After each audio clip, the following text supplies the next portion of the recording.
খামার যাত্রা শুরুর প্রথম গরুটি আজকে বিক্রি করে দিলাম। যেটা আমার জীবনের প্রথম গরু। খামার শুরুর দিক থেকে এটা ১০০ দিন আগে কেনা ছিল। ১০০ দিন আগে গরুটা ঠিক এমন ছিল। আমি যারা আমার ভিডিও দেখেন রেগুলারলি তারা জানেন আমি চৌগাছা হাট থেকে এটা কিনেছিলাম। একটু বেশি দামে কেনা পড়েছিল, যদিও এর স্বাস্থ্য একটু ভালো ছিল। এর আগে আমি লেটে ভিডিওটা করেছিলাম। তারপরও আমার প্রায় ৯২,০০০ টাকা পড়ে যায় কেনা খরচ সবকিছু দিয়ে। আমি জানি একটু বেশি পড়েছে, কিন্তু তবুও কিছু করার নাই।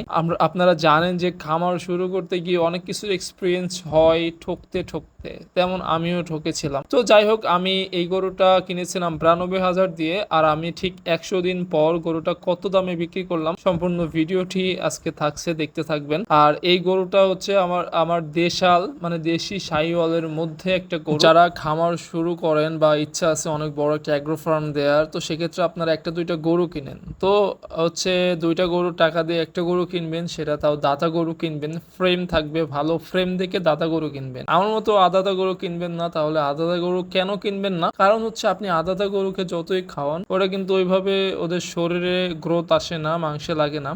কিন্তু আপনি যদি একটা দাতা গরুকে ফ্রেমওয়ালা হাড্ডি সার নিয়ে আসেন, তাহলে আপনি তাকে যাই খাওয়াবেন ওরে কিন্তু গায়ে লাগবে। তবুও আদাতা হিসেবে প্রথম প্রথম যতটুকু গ্রোথ আসছে এটাই আলহামদুলিল্লাহ। তো এই গরুটা আমি বিক্রি করেছি প্রায় ১০০ দিন পর। এটার কেনা দাম ছিল প্রায় ৯২,০০০, আর আমি এটা বিক্রি করেছি অলমোস্ট ১,২৩,০০০ টাকা। এটা জানি না কতটুকু ঠিক হয়েছে বা ভুল হয়েছে, আমি লস খেয়েছি কি লাভ করতে পেরেছি, অবশ্যই আমার কমেন্ট বক্সে কমেন্ট করে ভরে ফেলুন।